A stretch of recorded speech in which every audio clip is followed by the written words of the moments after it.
everyone. Welcome to our June ICARE case conference.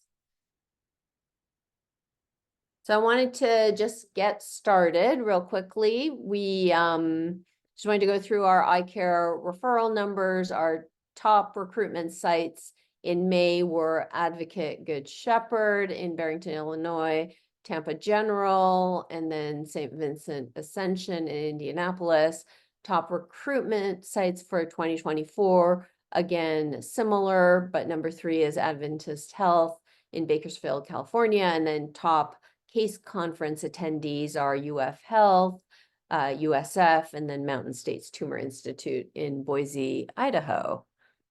The other thing I just wanted to mention is please submit cases for discussion. This, again, is a really great forum to be able to get input on complex or interesting cases, and we've tried to make it as easy as possible. I've included the link here to submit cases. We're happy to help you put together a case, or you can put together your own case, but we would really love for you to submit cases.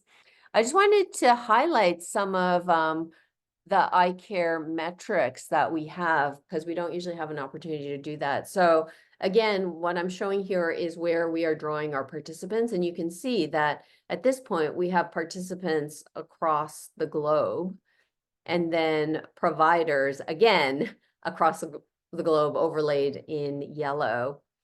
Our growth over time, these numbers are even outdated. I think we're even closer to 7,000 7,000 at this point. And you can see that our provider growth has also increased with time.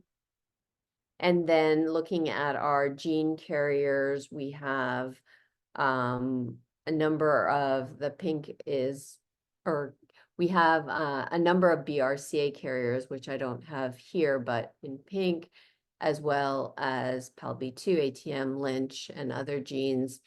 And then these are our recruitment, and you can see you all are really a large portion, part of how we are able to recruit at this magnitude. 42% of our referrals are from, or our participants are from external providers. And then again, looking at ICARE resources, as we're doing today, we host a monthly virtual case conference. We also send out biannual newsletters, usually in the spring and the fall, again, with guideline updates, new research, and practical sorts of information relevant to individuals with inherited cancer. And these are distributed both to our provider partners as well as to our participants, and freely available on our website. We also have a website with a lot of resources, and then we are active on social media. And these are just some of our social media posts from the last month. Our handle is @InheritedCancer, and please, if you're interested, follow us on your social media platform of choice. Again, I just wanted to highlight a paper, this is back in 2020, focused on care delivery research, suggesting overtreatment in individuals with PALB2, ATM, and CHEK2 mutations compared to what we see in BRCA1 and BRCA2.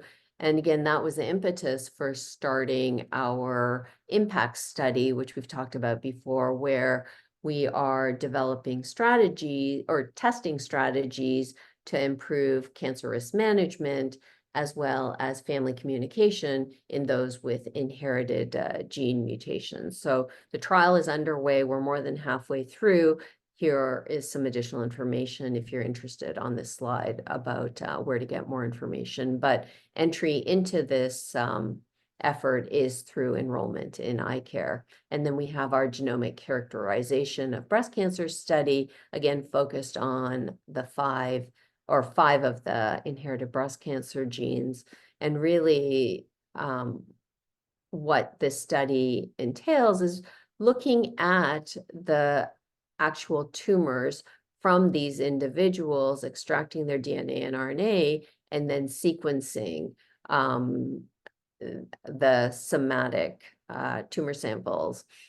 And what we're trying to look at is really the pathways to tumor development in these individuals to, again, figure out what targeted treatments or development of targeted treatments down the road could be useful in individuals with these specific mutations.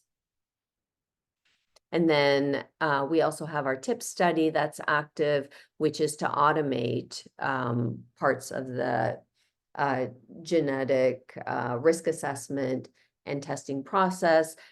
This is for individuals with an inherited gene mutation or at risk for who have not been tested yet. So what we do through this study, again, this is a research study, so this is not directly patient care. So the reason I mentioned this in this forum is there may be patients of yours that you haven't seen before, or that, you know, you want to give something to before they come to see you. And so through this TIP study, we're providing them with some automated education about inherited cancer through an interactive video. We also collect information through questionnaires. We provide an assessment.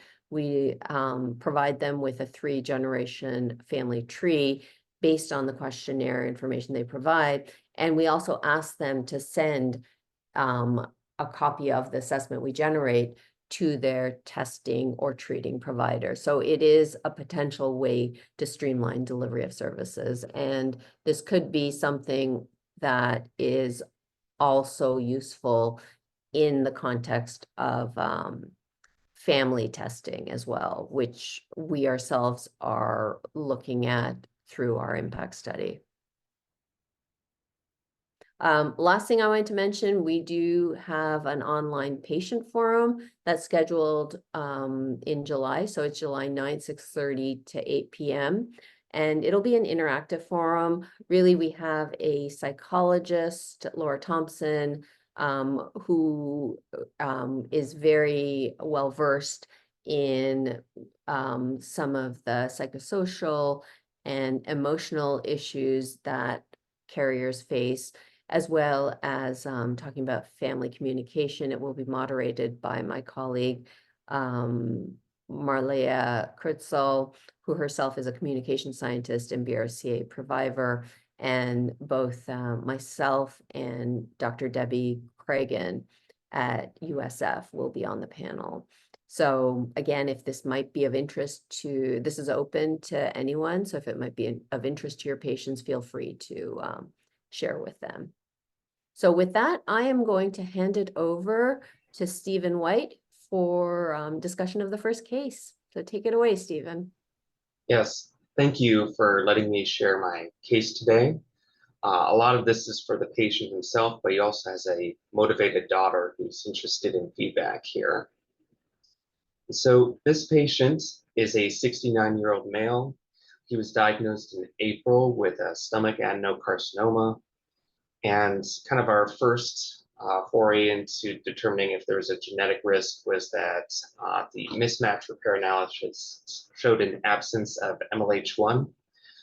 Tumor MLH1 promoter methylation was tested, and that came back negative. He was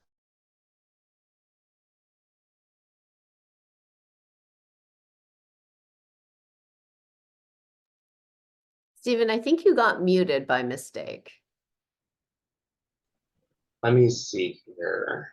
Oh, no, we can hear you again. Okay, thank you. This is his family tree. Looks like the bottom, oh, there it is. Yeah, starting off with him, he's had the stomach and colon polyps. His daughter had a large colon polyp. She attended his appointment that day, and we weren't sure what the pathology was, but thinking it might have been a large tubular adenoma. He had a history of uterine cancer in his mother in her 70s, and then wasn't quite sure what kinds of cancers his more extended relatives on the maternal side had, but in particular, his grandmother had cancer in the 40s, so I was suspicious of that. On his dad's side, there was late onset bladder cancer and an esophageal cancer. So we ordered essentially an in vitro multi-cancer panel with RNA analysis, and it included some preliminary evidence genes for those colorectal polyps.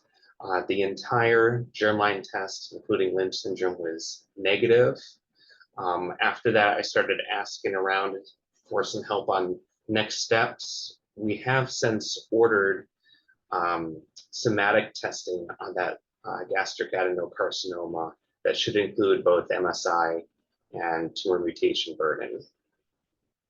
Still waiting on those results.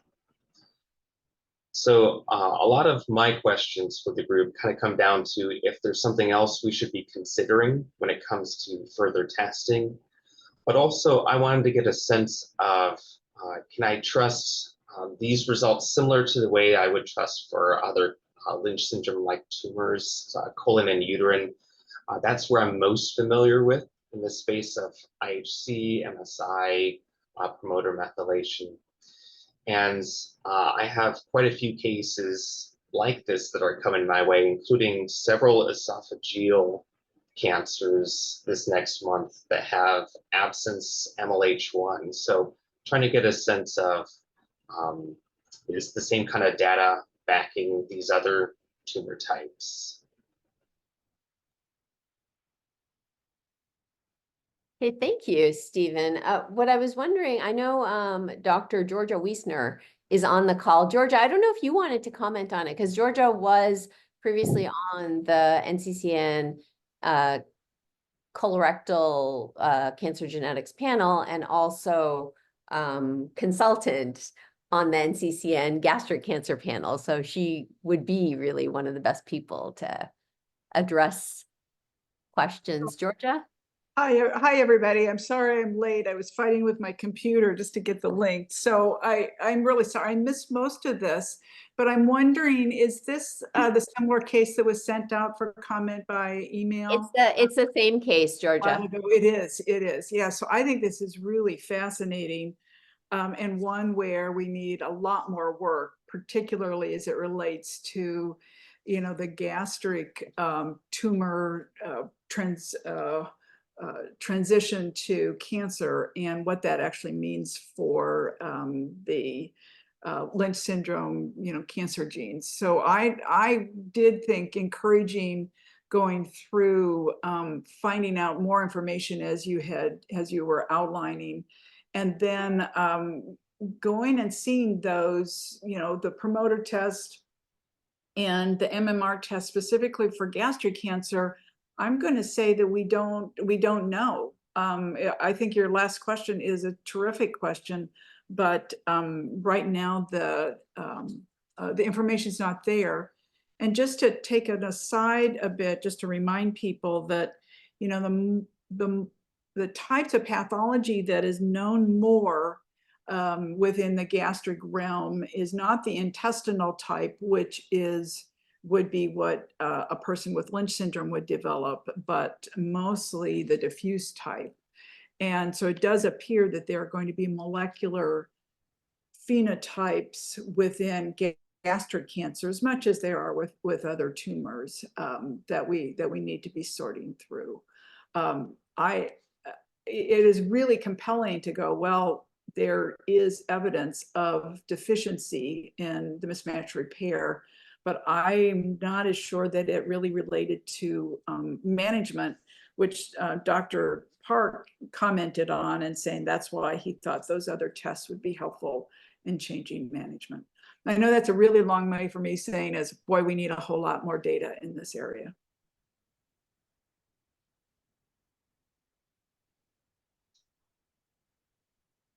Yeah, and I think the other thing that, as Georgia already pointed out, the therapeutic implications here, there could be therapeutic implications, right? With tumor mutation burden or MSI, which do more strongly, and especially tumor mutation burden, correlates with response to immunotherapy. Georgia, am I saying that right? Or do you have any?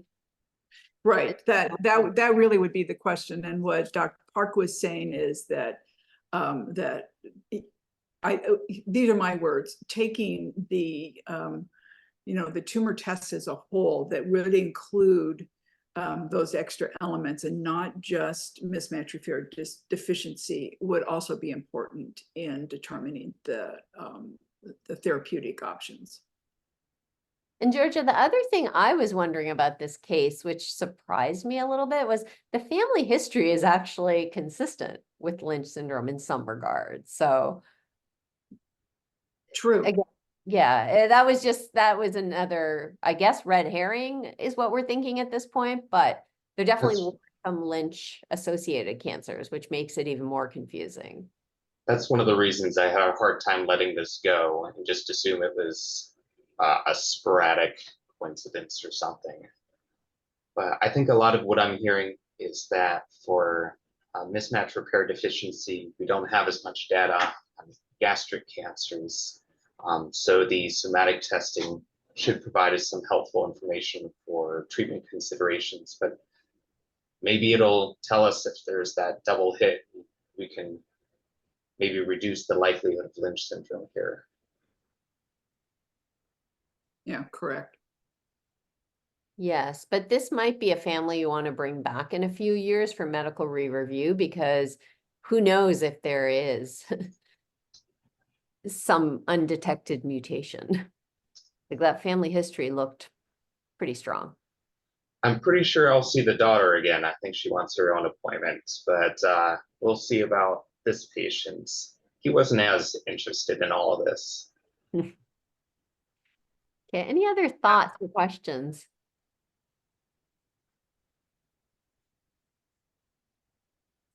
Okay, well, thank you, Stephen. We appreciate you presenting your case and submitting your case. We'll go on to the next case then. So this is one of my cases that I thought kind of made a point about something. So here, patient history is, I saw the patient's mother originally, and she was referred for evaluation following detection of a BRCA1 mutation. It's a C1016 dupe mutation in the family. She subsequently had BRCA1 testing for this mutation that had been identified in her cousin. And she tested positive. Her 23-year-old daughter, who was the person that I saw afterwards, subsequently was tested for BRCA1 and BRCA2 only, so not beyond that. And this was done through Invitae. So it wasn't just site specific. So here's the pedigree, just to show this is the original proband with the positive test, who tested for BRCA1. Here's the mother here, who just had site specific, also BRCA1. And then here is the proband I saw after I'd seen the mother already with BRCA1. But also a BRCA2 VUS. So here's the Invitae report, and as you can see, BRCA1 pathogenic, BRCA2 uncertain significance. So I discussed her risks based on CAN-RIS on the BRCA1 mutation. And again, you can see based on our lifetime risks, it's about 70% for breast cancer, about 30% for ovarian cancer. And then you can see the 5 and 10-year risks that were generated through the CAN-RIS program. But here's the other piece that I thought was interesting here. So there was the BRCA2 VUS. I went into ClinVar to look at it, and what you see here is that there are conflicting classifications of pathogenicity.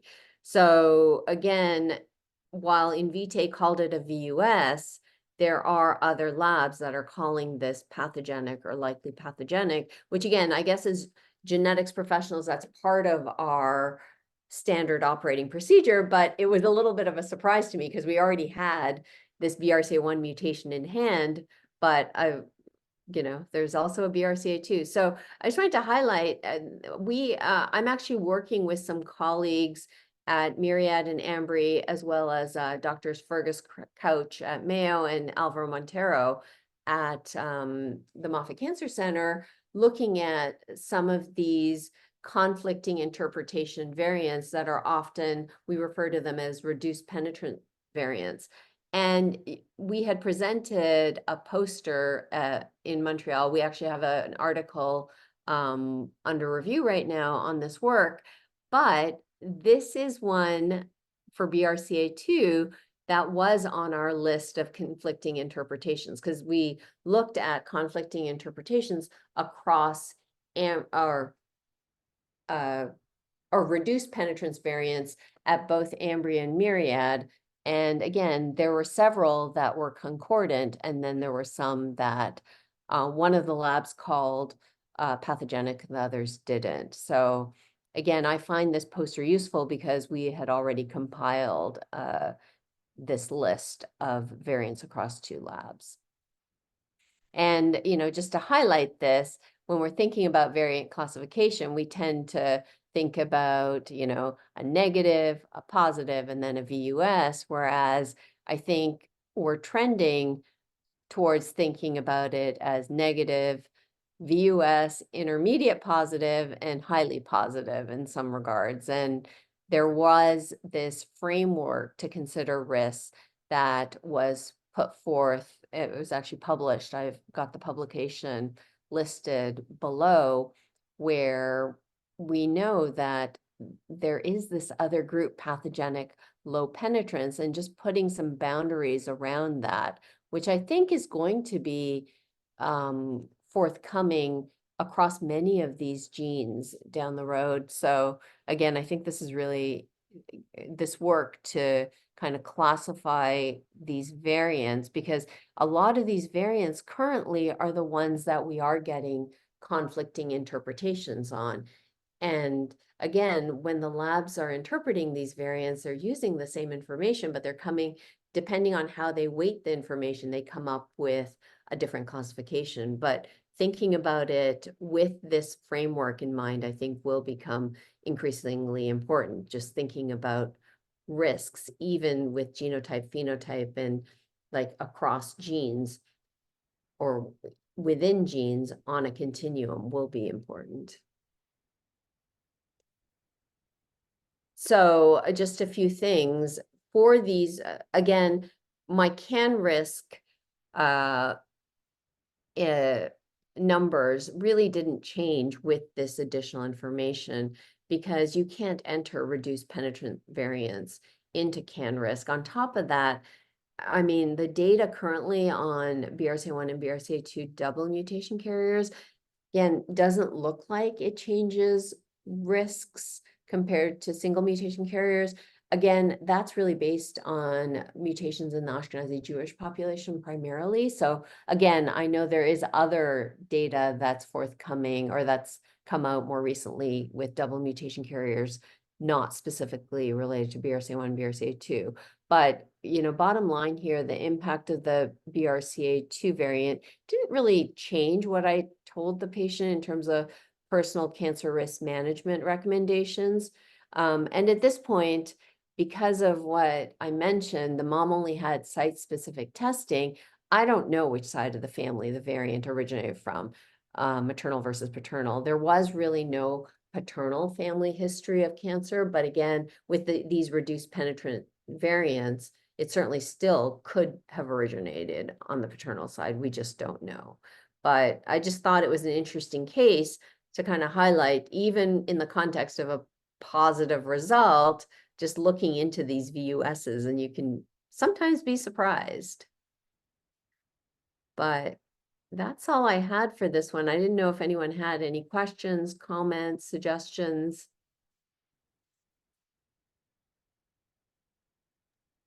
Can I just jump in? This is Georgia. I'm glad you mentioned ClinGen, because I was going to be typing in a chat to see whether the ClinGen review process had specifically looked at this, or if in any of the work that ClinGen has been doing on these different variants that may not be quite as strong or have the same effect. And so I'm really glad that you mentioned that in that particular paper. So I don't know, did they specifically talk about this variant as you had highlighted it in your work that you were seeing? Have they looked at this particular variant? Do you know?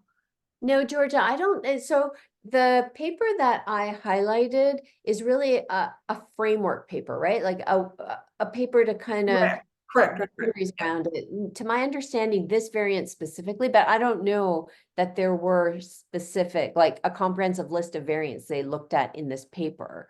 But I think it's one of those things that's starting to come out more and more with these reclassifications. For a Fergus Couch published within the last couple of years, I can't remember the journal he published in, but again, reclassifying 80 or so BRCA2 variants, again, which was almost a decade of work, but he's got some assays where he's able to figure out and somehow calibrate these to be able to determine that they are reduced penetrant variants.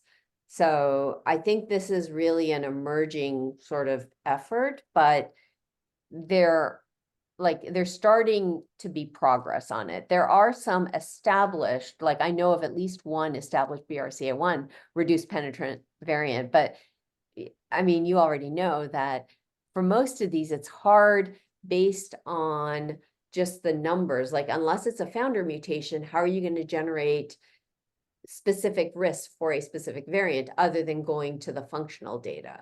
So that's been where there's a challenge. But with this BRCA1 founder variant, I forget, it starts with an R, but that one they've calibrated, and that's a widely published one where we know it's reduced penetrant. Well, and your point is really well taken, that when for the majority of the literature, people are trying to steer away from that, but it takes a lot of work. The majority of the literature has equivalence of, if you're a pathogenic variant, it has the same equivalent effect.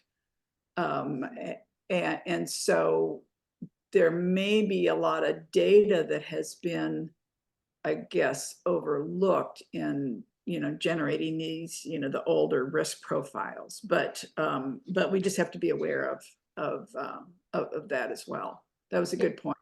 No, and I agree with you. And Georgia, like with the NCCN guidelines and like even in breast, ovarian, pancreatic, we've started calling out specific variants that we know. Like with CHEK2, we know the I157T variant is a lower penetrance variant that you don't necessarily need to, there really isn't a reason to act upon it in and of itself, because it doesn't meet the threshold at which the risk would be elevated in and of itself to warrant high risk screening, without a context of family history or something else. So I think we have started to put some of this information in, but some of it, like a lot of this is unknown. I think even with CanRisk, we are able to incorporate more information, right? Like hormonal, lifestyle, family history,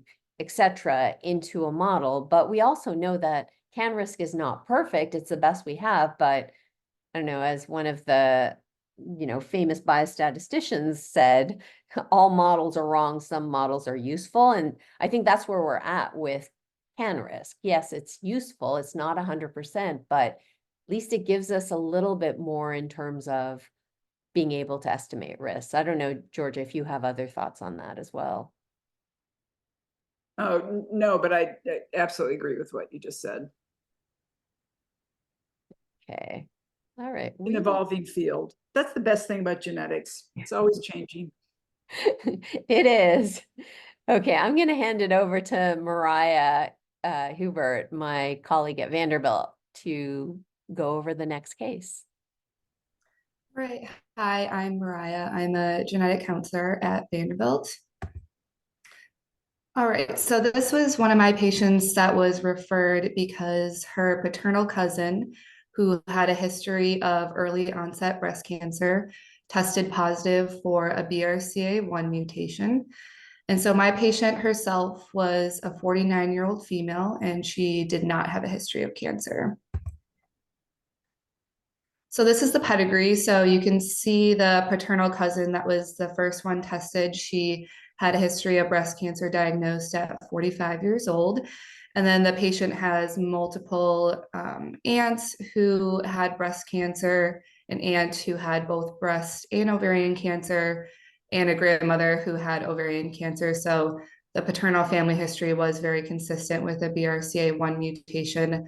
The father of her cousin who tested positive was deceased.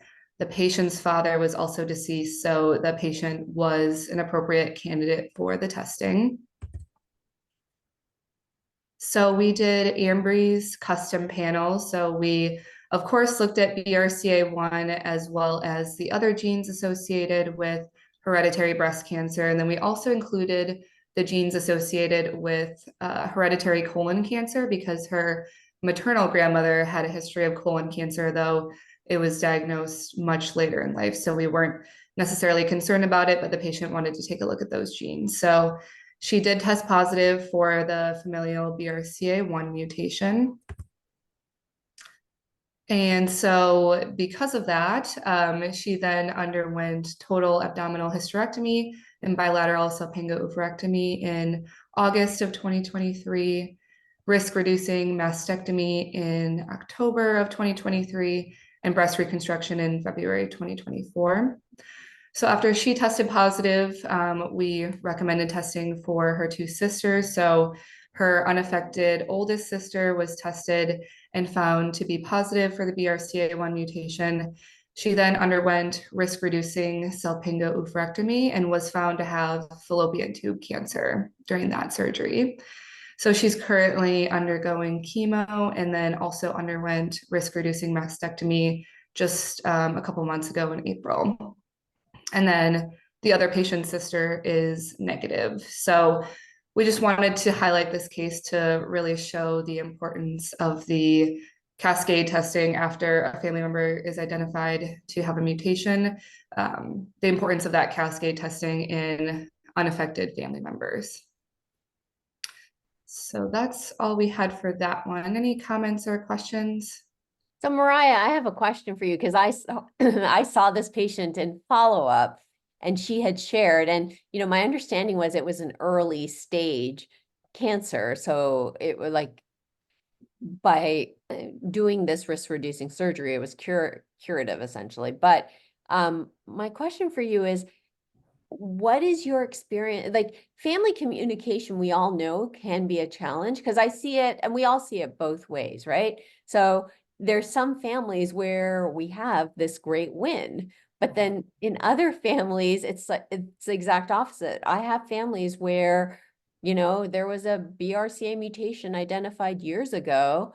Father knew about it, never shared it because didn't know that he should. And then daughter ends up with a breast cancer, which is a lose. So just your experiences with family communication, any thoughts you have, and I know this is a complex topic, but just what did you find here that was useful where she was obviously open to sharing it, but any thoughts? Yeah, I just think it's so family specific. Of course, we all know working with these families that, there can be really complex dynamics. So family members aren't always in touch with each other. And if they are in touch, they're not necessarily wanting to share this health information with one another. So I think, honestly, more often than not, people who should be tested are not getting tested. in the family. And we found that even in these large families that all live in the Nashville area or all live in Tennessee, and we could easily see them virtually or and just, send a saliva kit to their home and be the free family testing that Ambry or Invitae offers. Like, we try to make it as easy as possible by sending the family letter where the patient can just give their family members this form that has my phone number. It has all the information about how to be tested on it. We're finding that people aren't just they're not following up with us. So I honestly rarely get calls from family members. We try to emphasize it as much as we can, but I think there's only so much we can do. But I'm really open to trying to be creative in the future of, how can we get more people in for testing, more family members in for testing, because I don't think what we're doing right now is necessarily the best way to get everyone that we need to get in. And I think a lot of it just comes down to education too. People don't really understand how important this is for their health because they're typically unaffected. They, are relatively healthy, so they don't necessarily see how much of an impact this could have on their life. Yeah, no, I agree with you, Mariah. And, some of the other things are what we've seen on the research side is that just because even if they do, like your proband understands, it's not always easy to share that information with family members, right? So that's one thing. And family dynamics, like you already said, is sometimes a challenge. What I've done in my clinic, and I think many of us are doing it in our clinic, where we'll try and facilitate trying to get them internally referred Yep. for an appointment so that they're in the book. So to Yep. make it as easy as possible to get an appointment with us to get the testing among families we've already seen. So I do think we have some success with that. And then I was just going to mention, like, we have our impact trial where we're trying to develop strategies for family communication, right? And this is a study I'm working on. It's a clinical trial that I'm working on with my colleague, Debbie Cragen at USF. And our experience through that has been that the proband often sees sharing with family members as one and done. So they share the information and then they're done with the information. They don't need to share it again. And I don't know how to change that, but I do think that this ongoing sort of checking in, like even if you talk to your family the first time, that may not be enough for them, like, to really consider it. So revisiting that. And I have done that with some of my patients, saying, I know you talked to them, but maybe you might want to consider talking to them again if they might be open to it. Because again, that is what our research is showing. Georgia, please.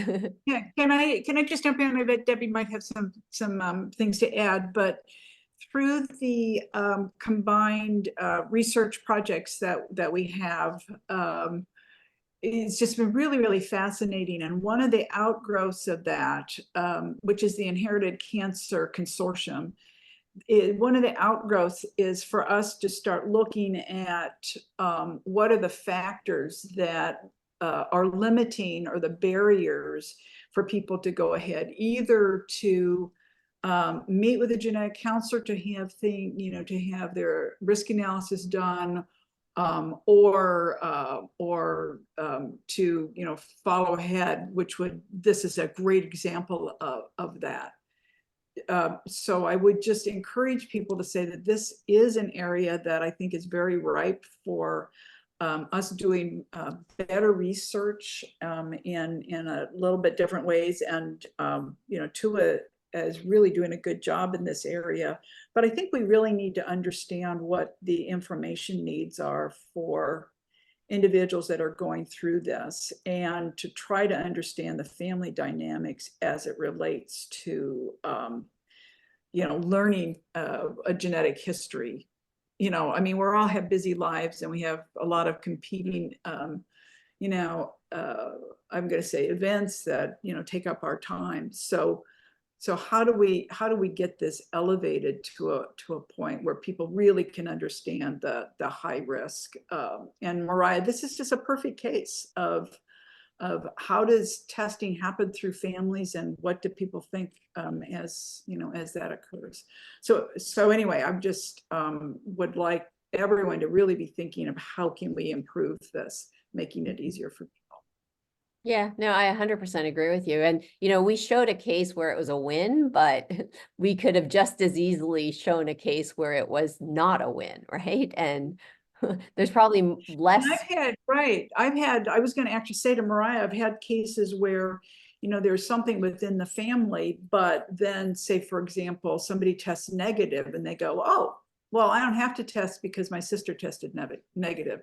It's that kind of misinformation and misunderstanding that happens within families where people just don't understand what the risks are that they're facing. Or Mhm. don't even share with Or their don't even family share. members, right? Because we have another case in our practice that I saw fairly recently where there was a cousin that had tested positive for BRCA, had notified family members, but the higher generation, so her mom had notified the uncle, and then her cousin, so the uncle's daughter, developed a breast cancer and didn't know about it and was kind of upset because she hadn't been told about this information before the breast cancer diagnosis. So that's the other issue. Like, they don't even know necessarily who to share the information with and who would be important, who are at risk. I don't know, Mariah, sorry, I think I interrupted you. No, that's all really, really great information and really great conversation. I will say too, I think I've had a couple instances before where a patient will test positive and they're not necessarily surprised because it sparks something in them like, wait, actually, do you think my cousin was talking about that one time at a barbecue? I didn't really know what it meant though. And it's like, oh my gosh, like, so there's things getting lost in translation, definitely. And one thing I will say too is I think a barrier can sometimes be the cost of the testing. So we all know that the labs offer this free testing for family mutations within a certain time frame after the proband tests positive, like 3 months or so. But we all know it can sometimes take a lot longer for patients to get in, or a lot longer for patients to decide they want the testing. And so if we're out of that free time frame involving insurance and all of that, makes it a lot more complicated. So I know a lot of times the labs will meet with us to talk about like what are some things that we want to see from them, or like what changes. And so I would recommend if anyone has a meeting with Ambry or Invitae, bringing up the possibility of extending that free time frame so that we can give family members a little bit more peace of mind that, this targeted testing, if they opt for that, of course, if they want to do a larger panel, that wouldn't be free. But if they want to do just the targeted testing, it would be completely free. And I think that could be another way to help sway family members into getting the testing. And even getting the free testing, that is a great point, because you may not even be able to get an appointment within 60 days, right? Yeah, and we will of course try to overbook people who have a known family mutation, but still, 3 months in the grand scheme of things in healthcare is not very long. So yeah. No, that's a Okay. great point. Thank you, Thank you, Mariah. everyone.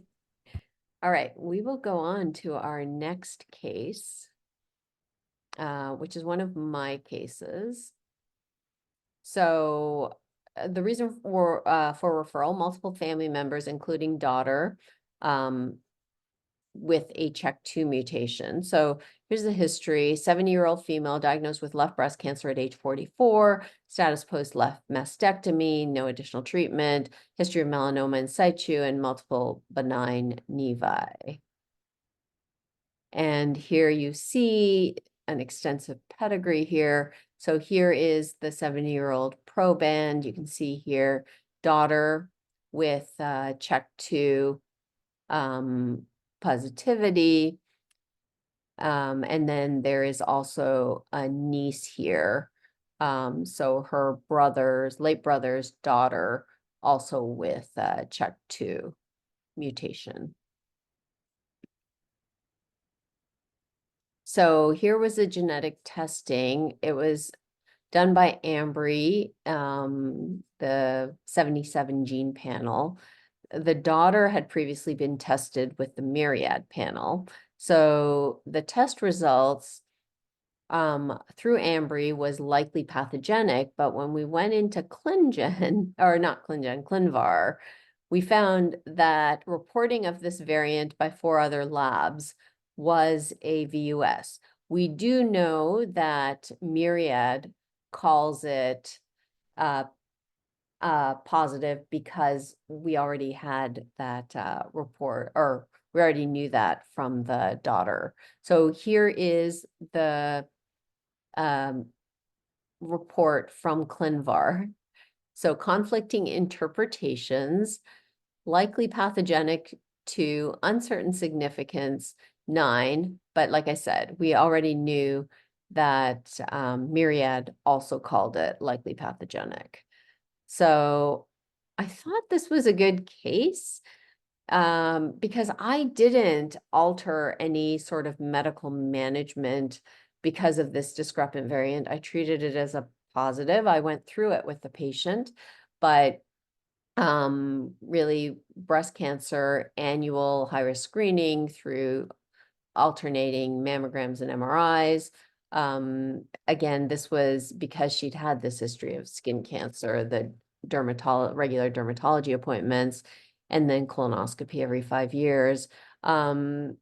Implications for children, obviously, you know, for untested family members, it would be appropriate to test. Again, I always struggle because I don't like saying which lab they should be tested through, but in this case, again, that would be a consideration, and we plan to follow up with the patient. But again, this one was a little bit different because a lot of the labs are calling it a VUS, and it's really the minority. We just happen to know of 2 that are calling it likely pathogenic. So again, I thought that was kind of an interesting case. I don't know if anyone has comments. Georgia, I don't know if you have any thoughts about this one.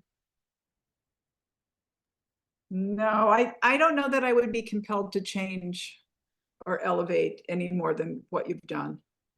You know, our fallback has always just been personal and family history, and then using the results of the genetic test to either upgrade that, but we rarely will downgrade it. And this is it just puts you in an area where you know, you really want to right match, how should I say, right match your management to your level of risk, and you can't do it here. Yeah, and I really don't like having to tell patients which labs to use, right? Because really that shouldn't matter. But in this case, it's hard, right? Because we know that many of the labs are calling it a VUS. And if you're doing the predictive testing, at least you want a result that patients can act on. So that to me, I don't know. That's how I would approach it. I don't know if you would agree. No, I agree. Yeah, this is tough though. Yeah. And, you know, Georgia, I saw one of your cases this past week, similar situation where it was a POT1 mutation that was at a specific lab. I think it was Ambry that called it positive, and then your proband, who you were pretty sure because of the clinical phenotype, you tested at Invitae, had the same variant, but it was a VUS, and then you got stuck with having to then send to Ambry for a positive result. Yes.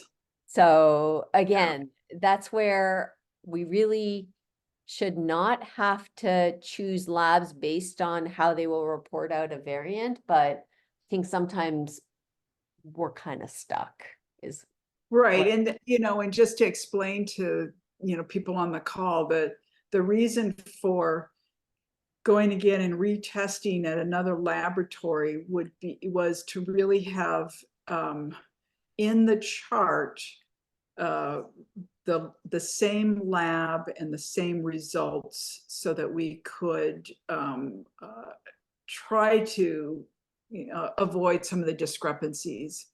But you don't always, I guess, need to do that. But that was our concern for this particular family. I definitely remember this. And Yeah, no, it's it interesting. puts us in a terrible bind of, well, is it positive or not? Or what, how should we change management? But that, if I'm remembering right, the family history was very helpful.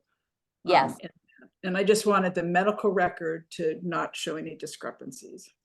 Yes, but that's the thing, like when we use a different lab, sometimes we can get ourselves into and what's the right Other word? issues.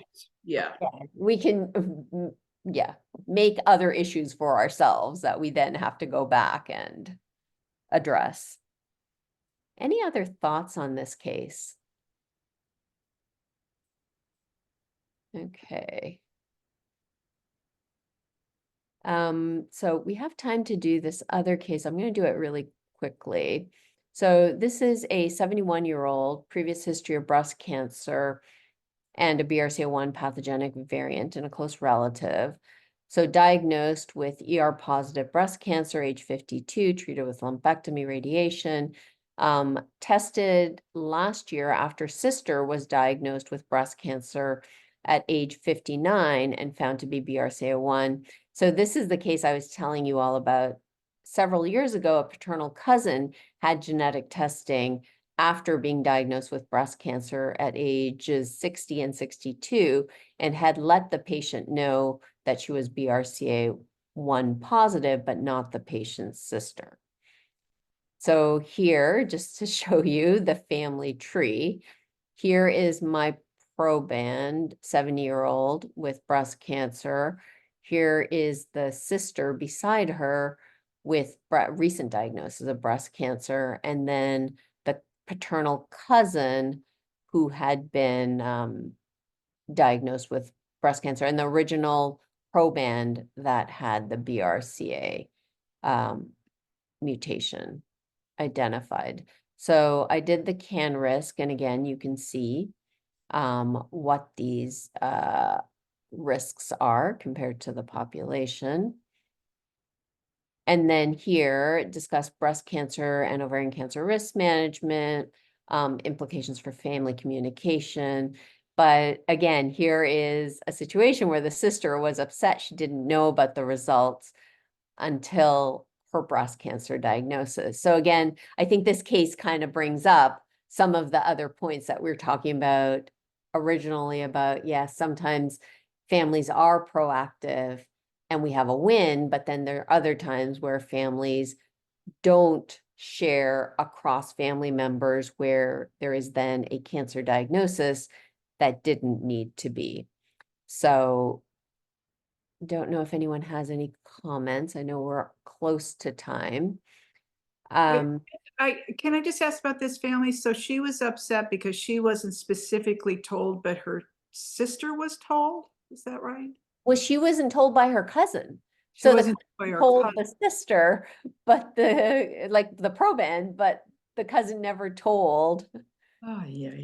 Yeah. So I guess the sister could have told her sister, but this is where it gets really complicated, right, Georgia? Like, I don't know that the sister would have known to tell her sister. It's not as obvious as it is to us. It's Right. obviously not obvious to everybody, right? Like who doesn't do this day in and day out. So it's one of those things where, yeah, we need to develop tools to easily, broadly share across family members. Interesting. Okay. Yeah, thanks.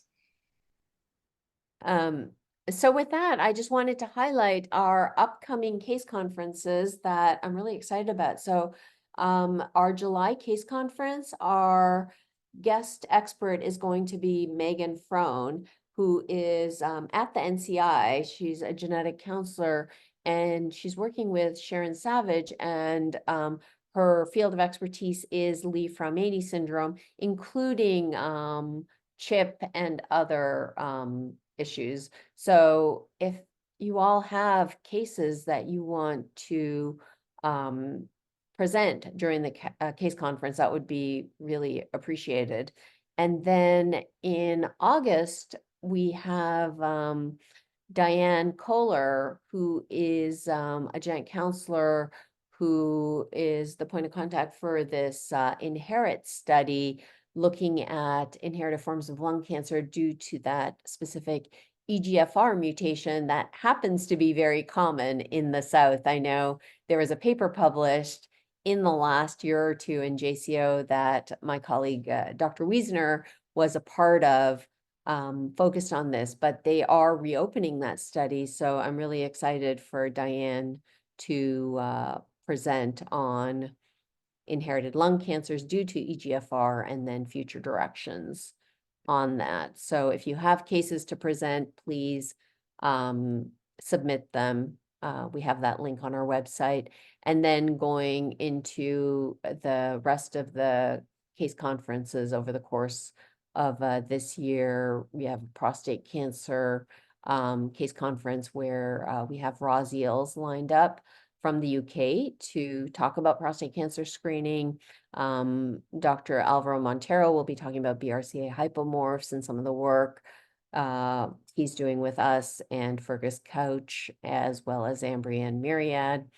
And then update on CanRisk will be through Antonis Antonio from the UK again, and then update on PALB2 in December through Mark Tishkowitz. And then I just wanted to mention, Georgia has it in the chat, I forgot to mention that it was Georgia and Kelly Taylor, who's one of our genetic counselors in our hereditary cancer clinic, that was part of the INHERIT grant. So again, that was, I think, one of the foundational studies to really understand EGFR mutations. So with that, I thank you all for attending, and we will see you next time. And please continue to submit cases for presentation. I've kind of gone through the themes for the future conferences, so we'd really welcome submissions. So thank you.